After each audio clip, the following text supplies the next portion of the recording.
next dream is the hero was home from the war. It's actually known as the hero. He had performed gallantly on the battlefield, advanced to the rank of general, and made a triumphant entry into the victory of his birth.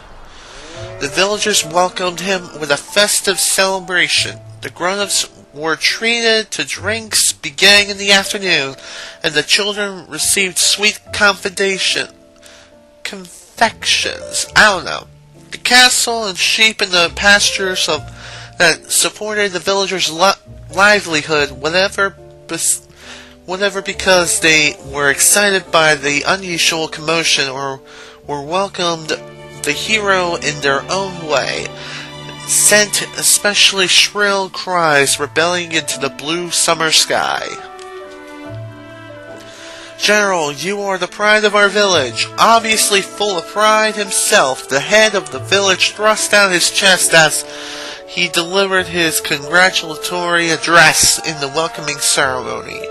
To think that the foremost hero in the army came to this tiny village is so incredible, exhilarating, and gracifying. I'm sure our ancestors are overjoyed as well. The throng crammed into the village square burst forth with cheers and applause. According to the official figures released by the army the other day, General, you brought down at least 200 enemy soldiers with your own hand. A thunderous roar shook the square. Come to think of it, the population of the village is less than 1,000. This means, sir, you have managed to bury more than 2 of these villages worth of your own. How fortunate for us that you were not one of the enemy. If by any chance there had been a warrior of your caliber on their side, we'd be resting in a hilltop graveyard by now. A few of the women frowned momentarily at this remark, but the men full of liquor responded with an explosive laugh. Sitting stage center, the general lightly strokes his delighted beard. No one present knew that this was his habit whenever he was perplexed. When he left his village to join the army, he was just an ordinary soldier a long way from growing a beard. General, you are truly the savior of our army, and indeed our entire nation. I can understand you will be leaving for another battle tomorrow, but we all hope that you will thoroughly enjoy yourself on the rare visit to your birthplace. The village chief ended his greeting and withdrew to the wings of whatever the hell the word is. The villagers' number 1 entertainer bounded onto the stage in the most comical way he could manage. Dear General, he cried, running over to where the great man was seated and going down on his knees. Oh, hear my plea. The general looked at him uncertainly. Is there any possibility that you would lend me the sword at your side, if only for a moment? Perplexed though he was by all this, the general, impelled by the audience's applause and cheers, handed the man his tasted and jeweled encrusted sword. The man bowed deeply as the sword he outstretched hand, and again he cried, "My gratitude knows no bounds." Pretending to stagger under the weight of the sword, he came to the front edge of the stage and held the weapon aloft. And now, ladies and gentlemen, I will reenact the event that raised our dear general's fame to the heights of a single bound, when he hacked 18 of the men into little teeny tiny bits. Okay, why couldn't I read that? I don't know. The audience cheered wildly, and the man was exaggerated movements and comedy swag the sword in a great arc. The audience knew exactly what he was doing. The general had not made a name for himself for his strategic prowess, but was also widely acclaimed as a warrior on the battlefield. He did not rely solely on his weapon, but in the end, leveled his opponents with his sheer physical strength. This too was a matter of the utmost pride of the villagers. Here we go! 1 man down, 2 men down. Flip the sword back, 3 men down. 4th man slashed diagonally right through the shoulder. 5th man's head goes flying. Oof! Then 3 at once. 6th, 7th, and 8th man. What a bother! I'll just skewer you like this. The man thrust the sword through 3 imaginary opponents, and the crowd went wild. The general too broke in a smile and applaud. When he was through clapping, though, he stroked his beard again. I'm sure you can understand how I felt at the time. Sitting up there on the stage, the old general says to Kime before taking a sip of water on his leather pouch. His magnificent beard is completely white, so distant are the past events he is recounting. Kime nods in silence, and the general continues as if muffling over every word. The more you know about the war, the more you feel that way. I'm sure the villagers meant well. They just wanted to pay homage to their hometown hero. No, of course, they weren't being the least bit malicious. My village has the nicest people in the world, which is exactly why I found the whole thing so painful. I couldn't stand it after a while. Hacking 18 men to bits, the deeds of a hero related in numbers. Surely the man who playfully swung the general's sword on the stage that day could never have imagined the ones who lost their lives on the battlefield. The agonized expressions on their faces, the curse of their eyes as they stared into nothingness. But that's alright too. People who lived peaceful lives don't know about such things. That's what people like us are for. To keep their lives far away from the battlefield. Don't you agree? Thanks to us and our killing of enemies, the people we're supposed to protect don't have to know anything about the bloodiness of war. Unless you believe that, what's the point of people killing each other? Kime says nothing in reply, without either affirming or negating the old general's words. He stares valiantly at the general's troops, or whatever the hell the word is. I don't know. What'd you say your name is, Kime? I suppose you've killed more enemy soldiers than I can begin to count. There's no way I could count them all. I thought so. You have flawed build the kind. You have a flawless build, the kind that can only be tempered on the battlefield. Only a man who survives one battle after another can carry himself the way you do with complete naturalness. How does a man like you find yourself driving a horse cart over a mountain pass? Kime is ready to leave without answering if the old man asks him such a question. But the general inquires no further into Kime's background. Instead, there is a sense of relief in the smile he bestows on the sight of Kime resting his horses at the pass. I was 16 the first time I went into battle. After that, I just kept running from one fight to another until I made it all the way to general. At first, I remembered the faces of the men I crossed swords with and killed. Even if you don't try to remember them, they get carved into your memory.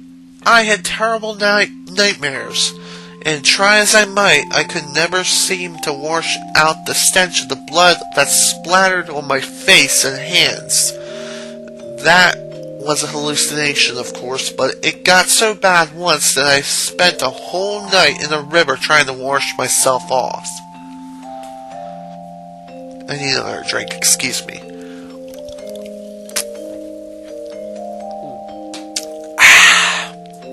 Okay, I'm back. A general paused at the moment to think about his story and then went on.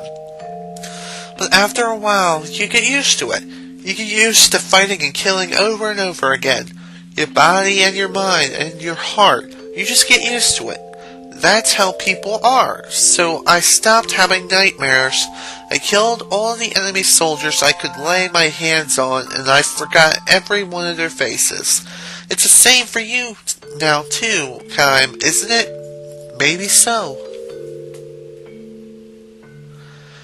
It's like a curse. If you don't get used to it, your heart breaks. On the other hand, if you do get used to it, your heart probably ends up breaking someplace deeper down. The general casts from a fond glance towards his resting troops, then slowly shifting his glance far down to the foot of the mountain, he says, "So that's what I was like for me back then, when I returned to my birthplace in triumph."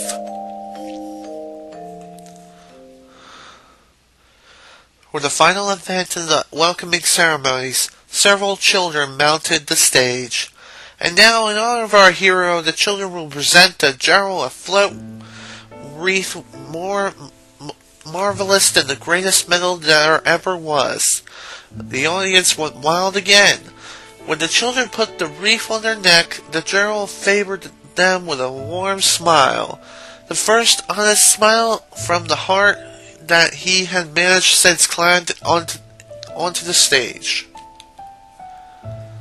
And finally, as a special treat for the general, who had been galloping from one battlefield to the next far from his nearest place, the children chosen representative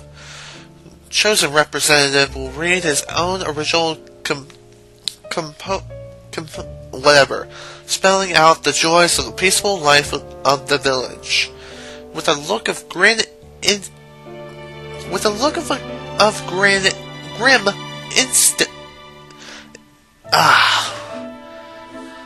I don't know. I'm sorry. A small boy, barely old enough to go to school, unfold his compulsion. I don't know. And gripping it in two hands, began to read aloud, starting to make himself heard. First, I'm going to write down one of the nicest things that could happen to me. At my house, we have a pasture with lots of cows and sheep. One cow had a baby 2 days ago. I helped my daddy by stroking the cow's back with a handful of straw while she was having the baby. That makes the cow warm up so it's easier for her to give birth. The baby was born just before the sun came up. It was a tiny baby, but it could already stand on its own legs. A baby, wow! I'm going to take care of this baby until it gets big. Dear little calf, hurry and grow up, okay? The general had tears in his eyes. Now I'm going to write down one of the saddest things that could happen to me. That was when my grandma got sick and died. She was such a nice grandma. I know her sickness made her feel bad, but she was always smiling when I was around. She let me hold her hand when she died. I watched her face the whole time, because I knew I wouldn't be able to see her anymore, and I wanted to remember her even after I grow up. She just kept smiling and smiling for me right to the very end. That's why she is always smiling when I think of her. Are you looking down on me right now?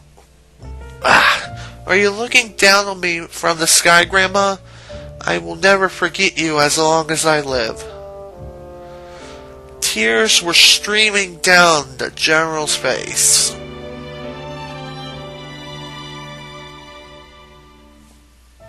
When the ceremony ended, the general left his village and headed for the town where